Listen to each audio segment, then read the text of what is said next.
Kakapasok lang, paktay na, mga senador at senado umaksyon. Binasag ang Kongreso, sumanib na sa OVP. Aba, ayan na, nagve-versus na sila.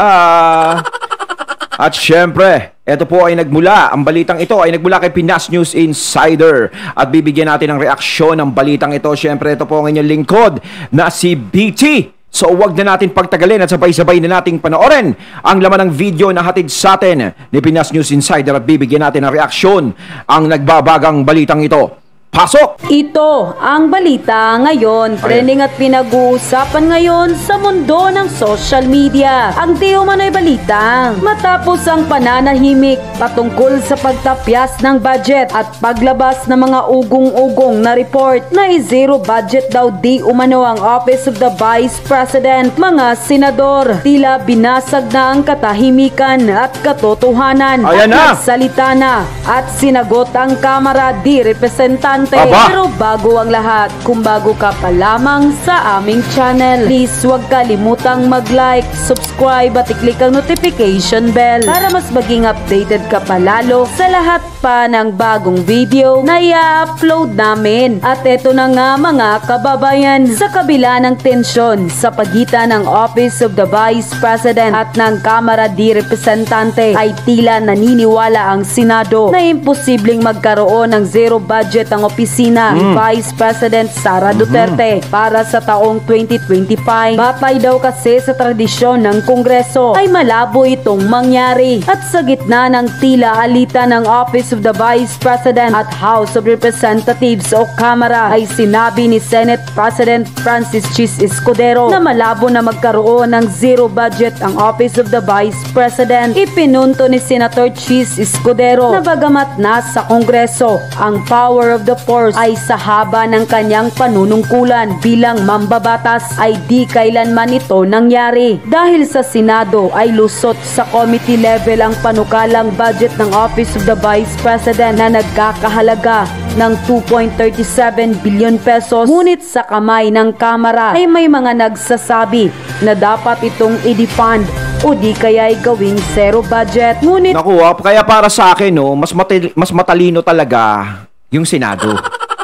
Di ba? Ito kasi yung kitang-kita naman natin eh. Kaya talaga nila pinipigilan ang budget ng OVP, no? Diyan sa Kamara. Kasi nga nagkakaroon diyan ng personalan. Sa Senado kasi wala namang kapersonalan si VP Sara diyan eh. 'Di ba? Wala naman siyang kalaban, iisa lang naman ang umaatake sa kanya diyan. 'Di ba? Wala nang iba. Hindi katulad diyan sa Kamara. Alam natin kung sino-sino ang mga kalaban niya diyan. 'Di ba? Yung mga totoong humaharang, yung mga legit. At syempre, hindi papalusutin ni boss yan. Si VP Sara pa ba? Sino ba susundin nila? Si boss o si VP Sara? kamakailan lamang inirekomenda ng House Committee on Operation na gawing 733,198,000 pesos na lamang ang budget ng Office of the Vice President para sa susunod na taon at nasa 1,293,159,000 pesos ang total na kanilang tinanggal. Di wow! Grabe naman, 733,198,000 na lang ang matitira sa kanya. Diba? Tapos tatapyasan nyo ng 1,293,159,000. Grabe! No, parang hindi kasi Vice President ang treatment nyo sa kanya. Sa Presidente, no? Kitang-kita naman natin, wala nang usap-usap. O, diba? Siyempre, alam naman natin, pinsan ni boss yun. Diba?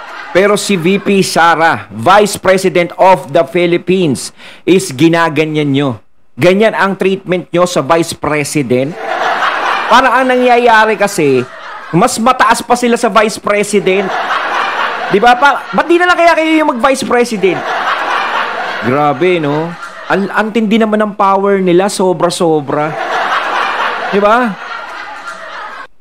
Mantakin mo, no? Mga boto lang nila, 1,000, no? Laban sa milyon na boto. Tapos ganyan sila magtrato sa binoboto ng milyon-milyong katao. Grabe. Bakit hindi kaya?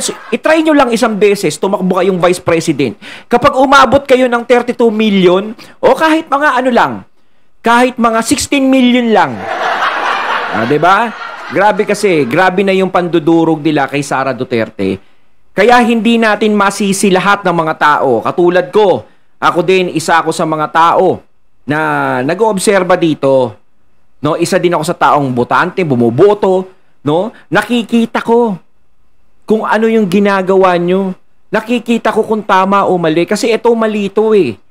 Diba dahil nilabanan kayo, dahil may mga galit dyan sa inyo, is ginaganyan nyo yung VP. Pero yung Office of the President is hindi nyo tinatrato ng ganyan. Eh wala namang pinagkaiba yan eh.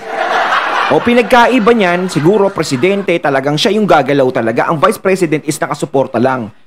Pero, mataas pa rin yan. Diba? Pangalawang Pangulo ng Pilipinas yan na dapat yung nire-respeto. Mula sa orihinal na panukalang budget ng Office of the Vice President na nakapaloob sa National Expenditure Program at kabilang sa binawasan sa budget ng Office of the Vice President para sa supplies na nagkakahalaga ng 200 million pesos, 92,408,000 para sa personnel services para sa consultant, 947,445,000 para sa financial assistance, 48,306,000 para sa rent and lease expenses at 5 million pesos para naman sa utility expenses. Ang mga nabawas naman na budget ay ililipat sa DSWD at DOH. Kaugnay nito ay naniniwala naman si Senate Minority Leader na si Aquilino Coco Pimentel III at Senator Ronald Bato de la Rosa na nararapat na magkaroon ng sapat na budget ang Office of the Vice President para sa susunod na taon. Anong gusto nila? Bawasan nila ng ganyan. Tapos kapag kinulang si VP Sara na magpapaluwal. Hindi naman kasi hihingi ni VP Sara yan kung sobra-sobra. Siyempre, eksakto lahat sa pangangailangan yan. Diba? Eh parang gusto nyong mangyari kasi wag na nating bigyan yan. Dapat ganun na lang. Hindi na kayo nagtira. Diba? Ang gara ng treatment talaga, hindi tama yung nagiging treatment sa Vice President. Tapos magtataka kayo, sasabihin nyo, bakit maraming kumukondina sa inyo? Bakit maraming bumabanat sa inyo? Kasi hindi po kayo nagiging transparent. Malayo kayo sa salitang transparency. 'Di ba? Napakalayo. Yung Vice President lang ang ginaganyan ninyo. Na hindi dapat ganyan ang maging treatment. 'Di ba? Uulitin ko, pangalawang Pangulo po ng bansa yan. No? Hindi yan katulad ninyo. Isang mensahe, sinabi ni Senator Minority Leader na si Coco Pimentel na ang Office of the Vice President ay dapat bigyan ng sapat na budget upang magampanan nito ang kanyang mandato. Aniya, ang Office of the Vice President ay dapat magkaroon ng budget para sa mga tauhan, opisina, utilities, libraries, briefings, mga pulong, pagdalo sa mga conference at pagbiyahe sa parehong lokal at international. Samantala, iginiit Ayan naman kasi ang gusto nilang mangyari. Yung wala ganong magawa si VP Sara. Siyempre, ganyan lang ang budget niyan. Tignan natin kung makagalaw pa yan. 'Di ba? Tignan natin kung magawa niya lahat ng gusto niya. Tignan natin kung mapalapit pa sa kanya yung mga tao sa ginagawa niya. Parang ganon. Yung ayaw niyong magkaroon ng si VP Sara sa mga tao. Yung gusto niyong maisip ng mga tao sa kanya, ano ba tong Vice President na to? Walang ginagawa. Wala man lang ginagawang action sa atin o tulong. Diba? Parang ganon. Diba? Dapat yun ang isipin. O sasabihin nyo, hindi ganon. O baka sabihin nyo, hindi ganon. Hindi naman ganon ang gusto namin eh. Alam natin yan. Alam natin na meron kayong manok sa 2028 na gustong isulong na pwedeng makalaban ni VP Sara. So ganyan ang mangyayari. Gusto nyong itatak sa tao na wala siyang silbi. Diba? Yun ang gusto nyong mangyari. Diba? At yung taong gusto nyong isulong is yun ang maging mabango. Diba? Kaso hindi naman yan ang nangyayari. Ang kulit-kulit nyo naman. Sa ginagawa nyong yan, kung sino man ang taong gusto nyong isulong sa 2028 para maging presidente, ay nasisira yan. Walang nangyayari. Si VP Sara pa din ang nagugustuhan ng tao. Kaya nagsalita siya kahit wala akong budget, sige, diretso pa rin ako sa pagtatrabaho. Yun ang maganda. Ngayon, binigyan nyo siya ng ganyan. O sige, pwede naman siguro pagkasyahin niya na lang. O, pero alam na ng mga tao yan kapag ganyan ang nangyari. 'Di ba? Hindi po bulag ang mga tao, hindi sila bingi. 'Di ba? Walang ganon. Ang mga tao ay nakikita at naririnig ang tunay na nangyayari ngayon. Kaya kahit sirain nyo siya ng sirain, walang mangyayari sa ginagawa ninyo dahil ang simpatsya ng tao ay hindi nagbabago sa kanya. Diba? Kaya kaysa ganyan ang ginagawa nyo, bigay nyo na yung tamang budget. Diba? Wala naman kasing mangyayari kung gipitin nyo siya ng gipitin eh. Diba? Sasabihin ko sa inyo, ginigipit nyo siya. Ginigipit nyo. Anong tingin nyo? Sa tingin nyo ba susuko yan si VP Sara? Diba? Kasi hanggat ganyan ang ginagawa nyo, lalo siyang nagliliyab. Lalo niyang ipinapakita yung pagmamalasakit sa taong bayan at lalo niyang pinapakita yung tapang niyang humarap sa inyo sa mga pagsubok na ginagawa niyo sa kanya. Kapag yan lahat ay nalagpasan niya hanggang 2028, ay nako, finish na!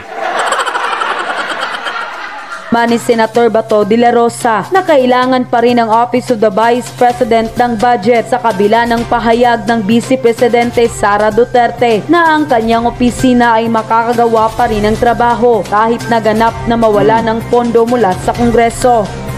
Pwede siguro na yun. Saan ko po nasweldo yung kanyang mga staff, yung mga tao sa opisina?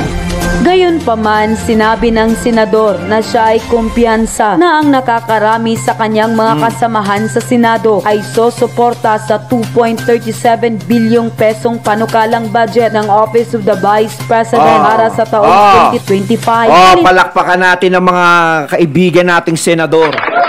Diba sila nauunawaan nila, hindi nila kasi pinepersonal.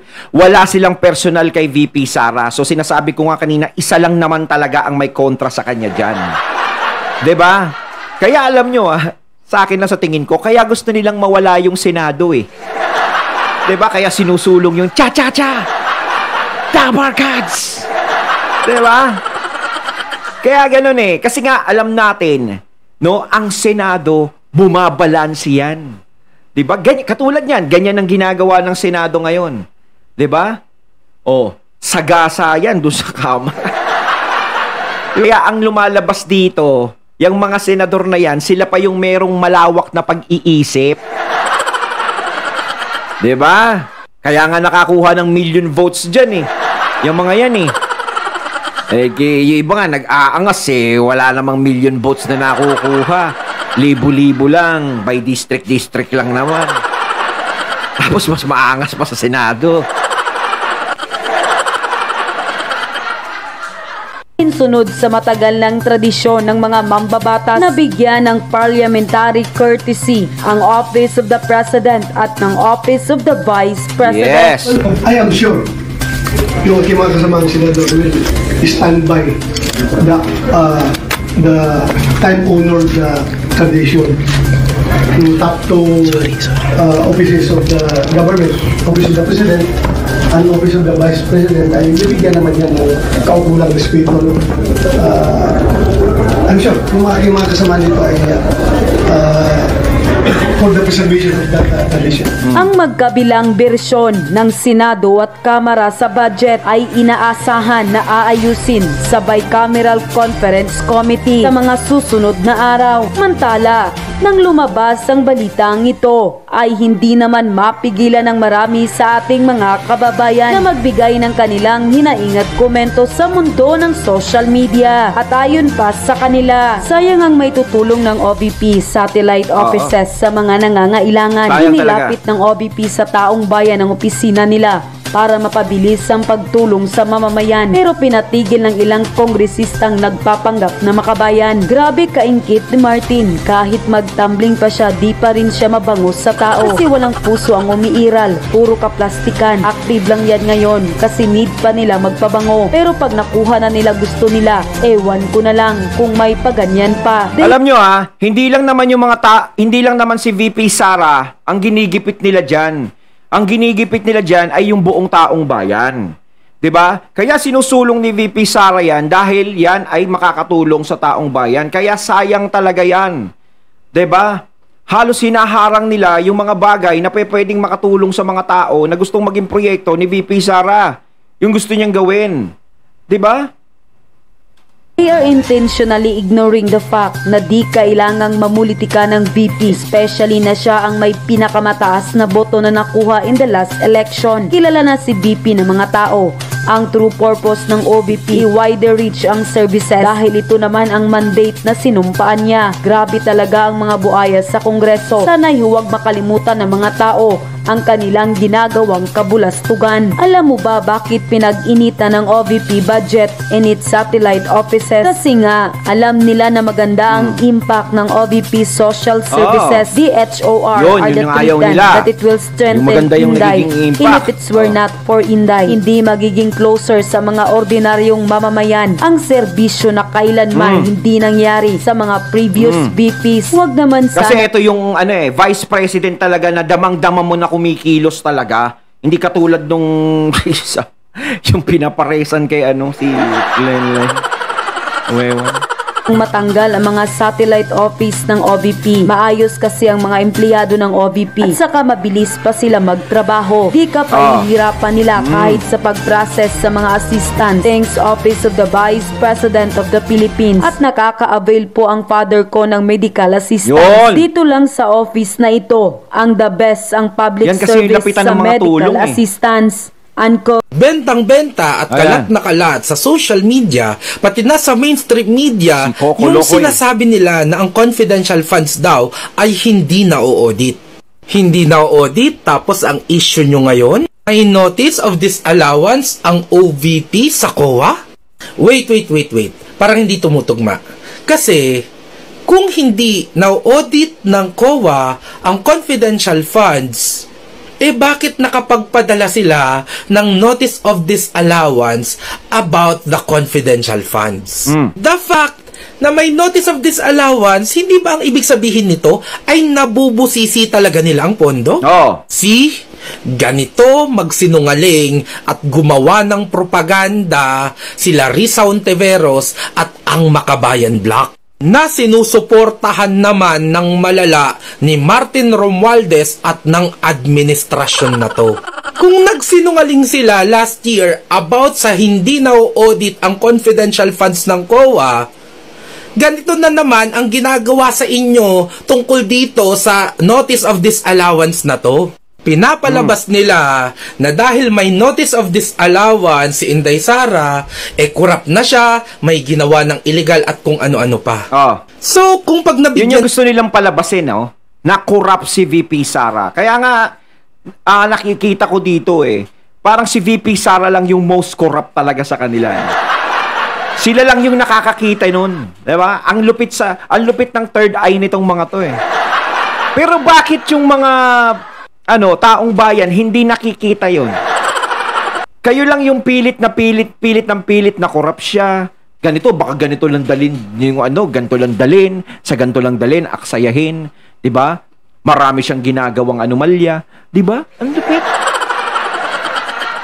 Ka ng notice of disallowance, corrupt ka na at gumawa ka na ng illegal.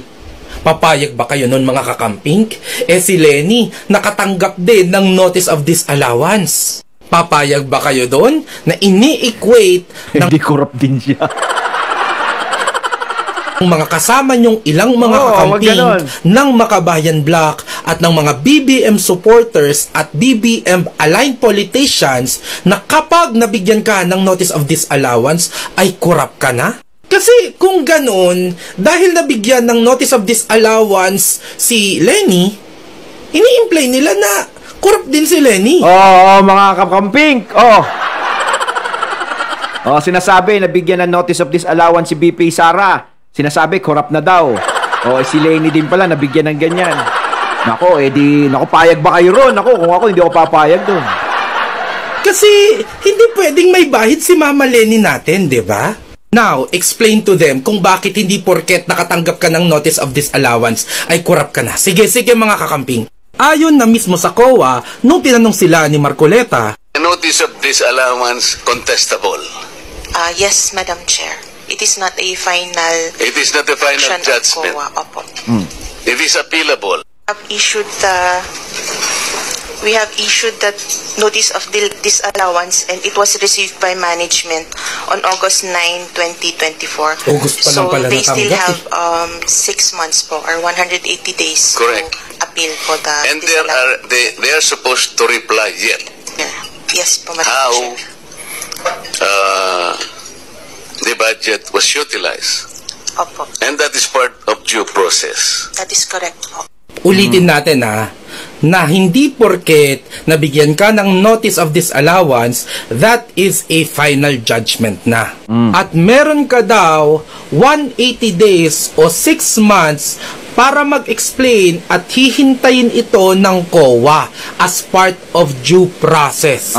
So, kung nasa process pa lang pala tayo ng pag-audit ng COA at hindi pa final ang kanilang desisyon, bakit ini-issue na agad itong notice of disallowance na to? Hindi uncommon na makatanggap ang mga departamento ng notice of disallowance. Katulad nga ni Lenny na sinasabi ng mga kakamping at ng mga supporters niya na walang bahid, nakatanggap din ng notice of disallowance. Hindi naman yan na-issue dati at hindi din naman pinalaki. So ibig sabihin dito, hindi lang si VP Sara ang nakatanggap ng notice of disallowance, kundi si Lenny din. 'Di ba? Kaya ako sa kanila, wag silang magbibitaw agad-agad ng salita eh. 'Di ba? Napalaki lang at nagkukunwari na may malaking issue kasi nga pinupolitika si Inday Sara. Pinagsisinungalingan na naman kayo ng mga damukal na to katulad ni Risa Ontiveros na nagsinungaling last year na hindi na-audit ang confidential funds dahil lang gusto nilang politikahin si Inday Sara. Oo, lahat yan. Walang drama. Diba? Nakakatawa? Trabaho lang daw, walang drama. So, trabaho mo ba, Risa, ang magsinungaling sa mga Pilipino? Kung ganito kalala, magsinungaling si Risa Ontiveros, ang Makabayan Black, at ang mga kakampi nito at mga kasama sa Kongreso, bakit naniniwala na naman kayo? Ayun, at ating natunghayan ng video na nagbula kay Pinas News Insider at syempre natunghayan din natin si Coco Locoy. Ayan naku po, ho. Kayo mga katunay, ano masasabi nyo tungkol dito sa video na ating natunghayan ngayon? Comment lang po kayo sa comment box. So once again, I'm BT and I'm out. Peace.